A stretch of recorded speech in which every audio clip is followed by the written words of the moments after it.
They were the most feared men in Iraq, brutal, untouchable, and living without consequences. But when the tides turned, their fall was just as vicious as their reign. The execution of Saddam Hussein's son wasn't just a punishment. It was a statement to the world. And trust me, it wasn't pretty. The brutal execution, how it went down. On July 22, 2003, the reign of Uday Hussein, the eldest and most feared son of Saddam Hussein, came to a violent and gruesome end. But this wasn't just a simple execution, it was an all-out military assault, a relentless 6-hour battle that left his body unrecognizable. By the summer of 2003, Saddam Hussein had already gone into hiding after the US invasion of Iraq, and his once powerful sons, Uday and Qusay, were on the run. They had been moving between secret locations, desperately trying to avoid capture. But their luck ran out when a trusted informant, rumored to be their own bodyguard, betrayed them and tipped off the US military about their hideout. Their final safe house was a large fortified villa in Mosul, Iraq. Along with them was Qusay's 14-year-old son, Mustafa, and a close aide. When the US military got the tip, they didn't waste any time. They mobilized a heavily armed strike force of around 200 soldiers, mainly from the 101st Airborne Division, with support from Special Forces, Apache helicopters, and armored vehicles.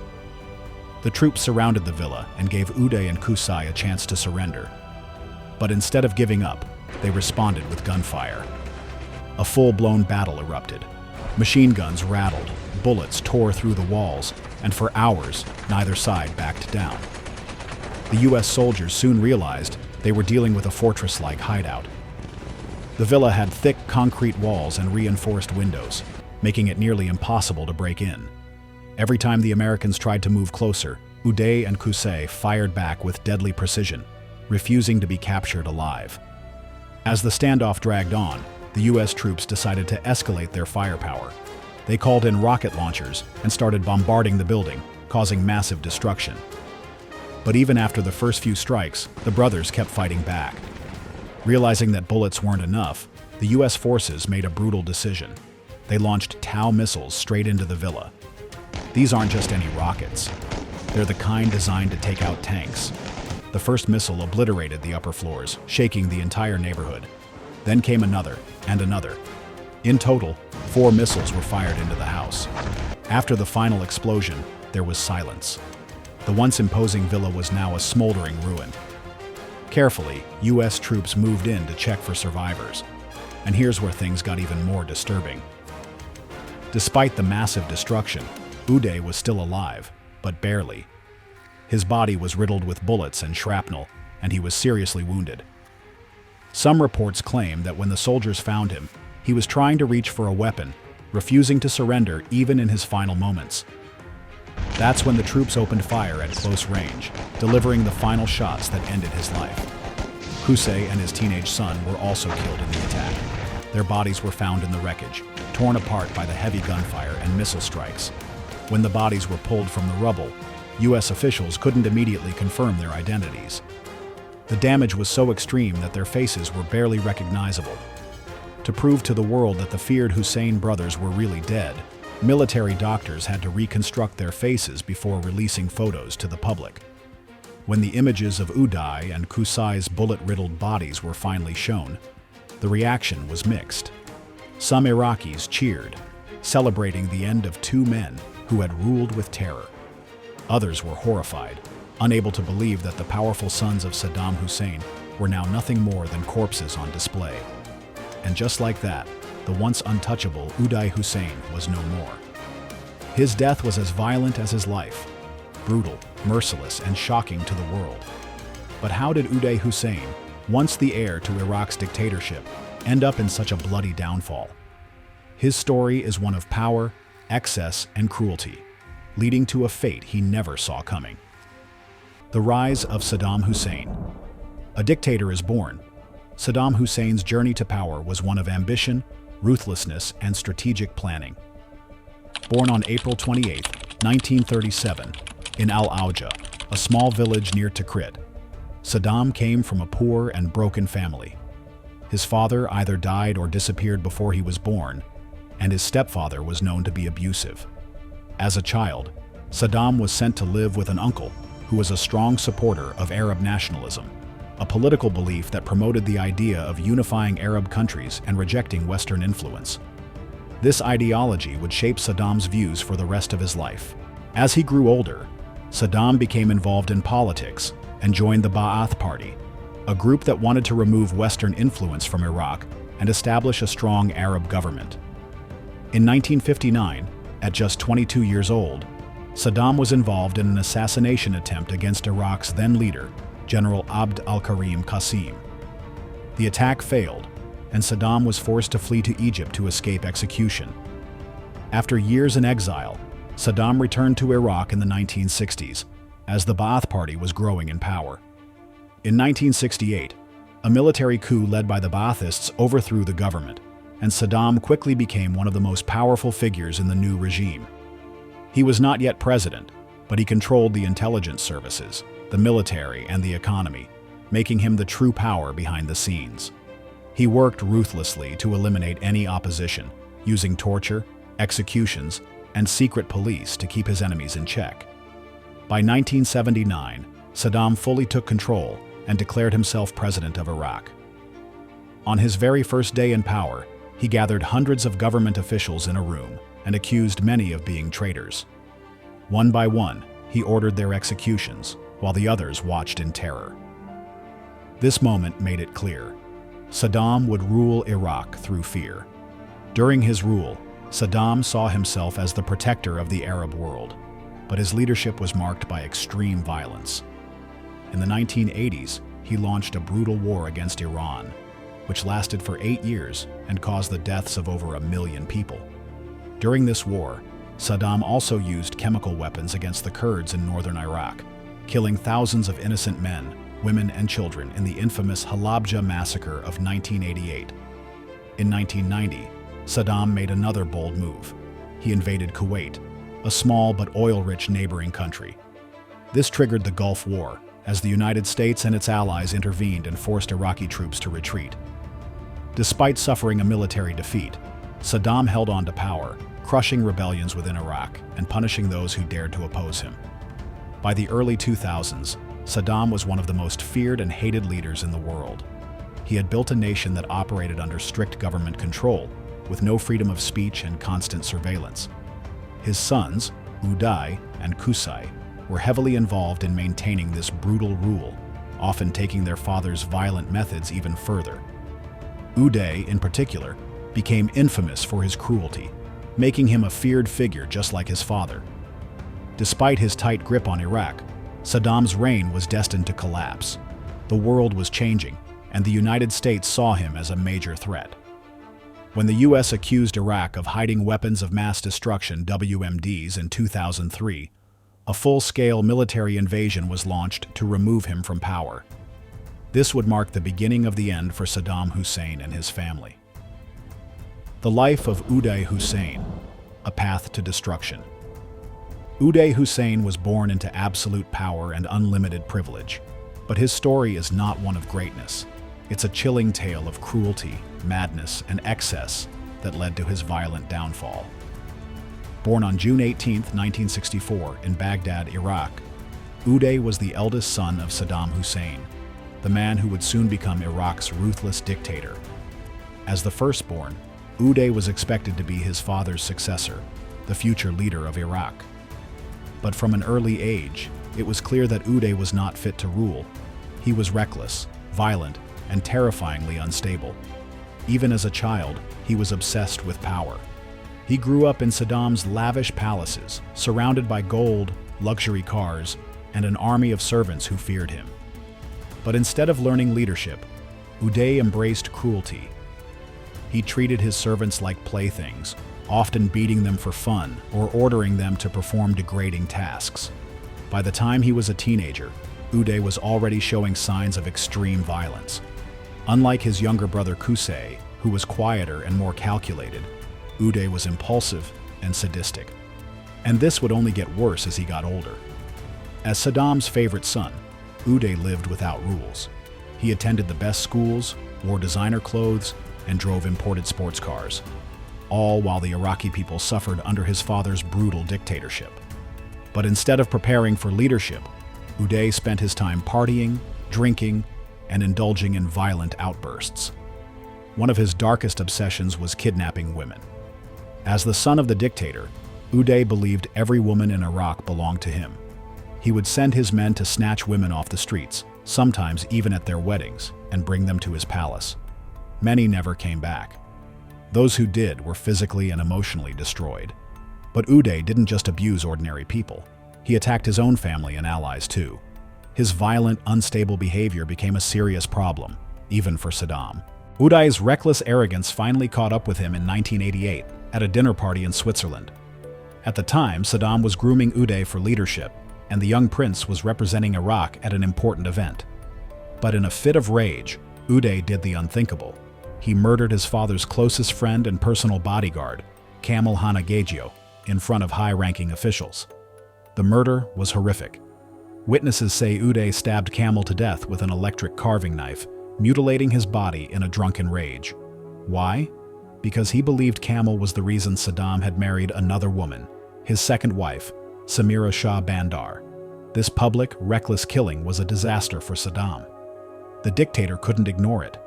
Even his closest allies were shocked by Uday's lack of control. For the first time, Saddam punished his own son. Uday was arrested, beaten, and exiled to Switzerland. But Uday's punishment didn't last long. Within a year, Saddam forgave him and brought him back to Iraq. But by then, Uday had lost his father's trust.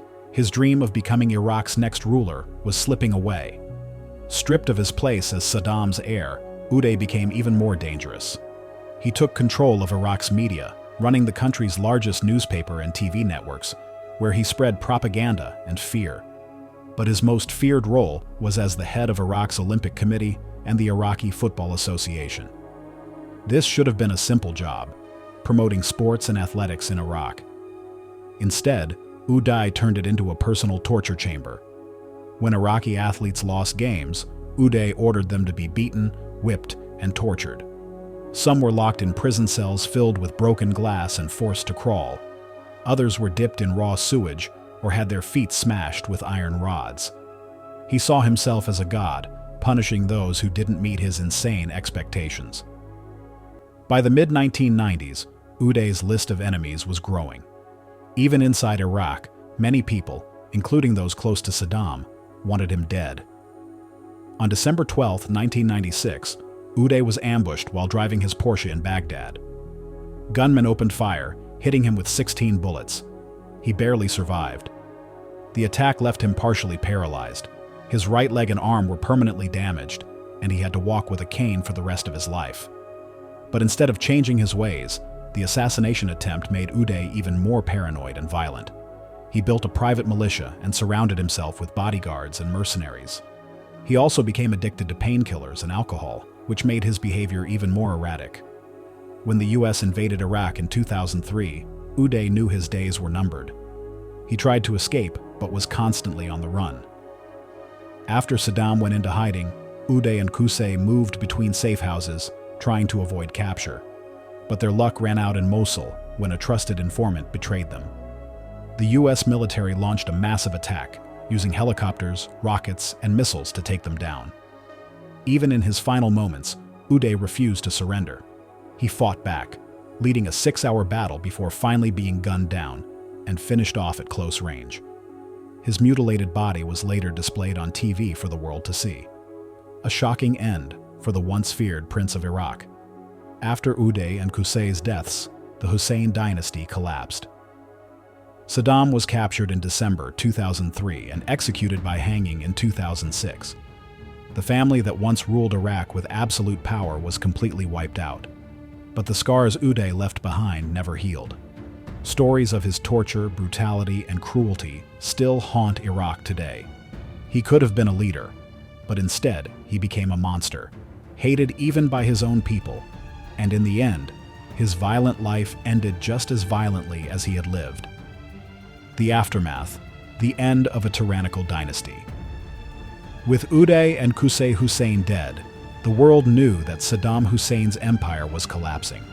The once powerful family that ruled Iraq through fear, violence, and absolute control was now on the run. But what happened next was even more shocking. After losing his sons, Saddam Hussein went into deep hiding. He knew the US forces were hunting him down, and without Uday and Qusay by his side, his power had crumbled. For months, he moved between hidden bunkers, underground tunnels, and rural hideouts, relying on loyal supporters to keep him safe. But even the former dictator's luck ran out. On December 13, 2003, U.S. forces captured Saddam Hussein near his hometown of Tikrit. The once feared ruler of Iraq was found in a tiny, filthy hole, covered in dirt, tired, and completely defeated. When news of his capture spread, many Iraqis celebrated in the streets. The man who had terrorized their country for decades was finally in chains, awaiting justice. Saddam's trial began in 2005, and he was charged with crimes against humanity. The testimonies from his victims, families of the dead, and those who suffered under his rule painted a horrifying picture of his brutal reign. On December 30th, 2006, Saddam was executed by hanging. His final moments were captured on video, showing him standing on the gallows, surrounded by guards. As the trapdoor opened, Saddam fell to his death, marking the definitive end of his rule. With Saddam, Uday, and Qusay all dead, the once powerful Hussein family was completely wiped out. Their palaces, filled with gold, luxury, and stolen wealth, were looted and destroyed. Iraq's future was uncertain, and the country was left in chaos. While some Iraqis felt relief that the Husseins were gone, others feared what would come next. With Saddam and his sons dead, Iraq fell into violent conflict. Terrorist groups, insurgents, and rival political factions fought for control, leading to years of brutal civil war. Even today, Iraq still struggles with the destruction left behind by Saddam and his family. But one thing is clear: Uday Hussein's reign of terror ended just as violently as it began. The man who once believed himself untouchable was hunted down, killed, and erased from history. Final thoughts: the bloody end of a brutal family. The Hussein family lived by the sword and died by the sword, but their downfall didn't bring peace to Iraq. Instead, it unleashed years of chaos, war, and violence that still haunt the country today. The execution of Uday and Qusay Hussein was a major victory for the US forces, but it was only a piece of the puzzle. The real target was Saddam himself, the man who had ruled Iraq with an iron fist for over 2 decades. After his sons were killed, Saddam became a fugitive, moving from hideout to hideout, constantly on the run. The man who once lived in palaces with golden thrones was now sleeping in dirty underground bunkers, relying on loyalists to smuggle him food and supplies. But his luck ran out on December 13, 2003, when US soldiers discovered him hiding in a small hole near his hometown of Tikrit. The great dictator was now a broken man, his hair messy, his beard untrimmed, and his clothes filthy. The world watched in shock as the man who had once commanded one of the strongest armies in the Middle East was dragged out of a hole like a common criminal. Saddam was put on trial in 2005 for his crimes against humanity. The court heard horrific testimonies about the torture, mass killings, and chemical attacks he had ordered. But Saddam showed no remorse. He laughed in court, mocked the judges, and insisted he was still Iraq's rightful leader. However, the verdict was already clear. He was found guilty and sentenced to death by hanging. On December 30, 2006, in the early hours of the morning, Saddam Hussein was led to the gallows. In his final moments, he remained defiant, refusing to wear a hood and shouting anti-American slogans. But within seconds, the noose tightened, and the reign of Iraq's most feared dictator came to an end. The execution was recorded and leaked to the public, sending shockwaves around the world. Yet, even after Saddam's death, Iraq did not find peace. Instead, the country fell into chaos. Without a strong leader, sectarian violence erupted, leading to a bloody civil war. Terrorist groups like Al-Qaeda and later ISIS took advantage of the power vacuum, turning Iraq into a battleground for years to come. For many Iraqis, the fall of the Hussein family was a moment of justice, But for others, it raised questions about the future of their country. Was Iraq better off without Saddam, or had his removal only opened the door to more suffering and destruction? The brutal end of the Hussein dynasty serves as a chilling reminder: absolute power never lasts forever. No matter how strong or feared a ruler may be, history always finds a way to bring them down. If you found this story shocking, don't forget to like and subscribe for more dark and hidden history.